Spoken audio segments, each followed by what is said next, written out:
The village lay still under a velvet sky, where stars blinked like secrets waiting to be shared, and the breeze that swept over the mustard fields carried the scent of ripened earth and hidden longing.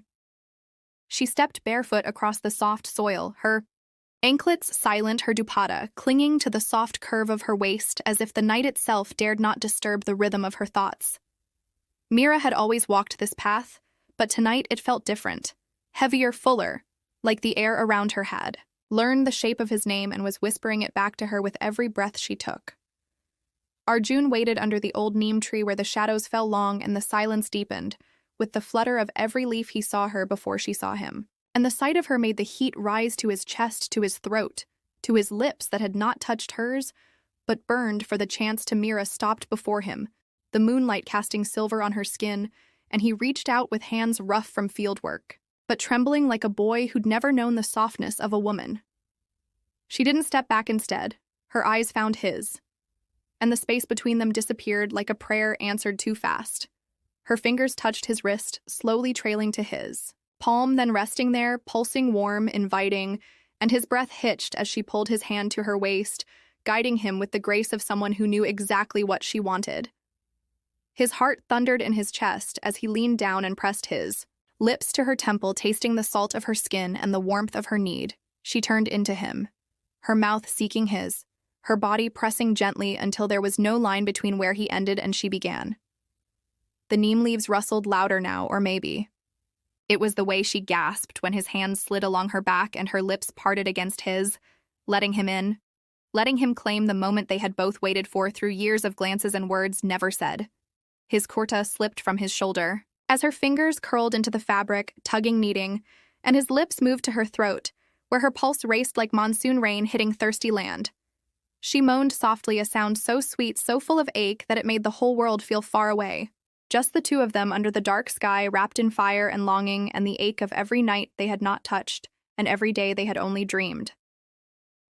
The night grew deeper and the moon climbed higher, casting silver light over skin that glowed with desire and shadows that clung to the curves of Mira's body as she stood against the old neem, her breath unsteady, her lips swollen from the kiss that had pulled the years of silence apart like threads unraveling under heat. Arjun watched her in the quiet, as his fingers traced the edge of her blouse, lifting it just enough to feel the fire her body held beneath the cotton and air. His hands moved slowly, reverently, as if memorizing a scripture, one written not in ink, but in skin and warmth and heartbeat. She closed her eyes, leaning into him, her chest rising against his bare one, her breath whispering against his neck like the soft rustle of grain before harvest. Her voice barely a sound, saying his name over and over, as if it were the only word left in her world. His lips found the hollow of her collarbone, then lower, drawn by the scent of jasmine, and something wilder, something that belonged only to her. Only to this night her back arched, and she pulled him closer, her legs brushing against his, the thin cloth between them doing little to hide the fever building in every stolen moment their bodies met. He pressed her gently, to the ground where the grass cradled them like a secret held by the earth itself, her sari slipping free as his hands mapped her hips, her thighs the softness between them, that pulsed with every touch, every look, every breath. Her fingers tangled in his hair as she moaned into the stillness of the village night, the kind of sound that could make stars tremble and hearts lose rhythm. They moved together slowly like the dance of monsoon winds over parched land, urgent yet tender, wild yet sacred. Each movement a confession, each sigh a promise, the neem tree above them standing silent guard over the truth they now wrote with their bodies. He kissed her again and again, deeper each time, until the world outside vanished and there was only the two of them, sweat and soil and stars and breathless need meeting in a collision of heat and heart.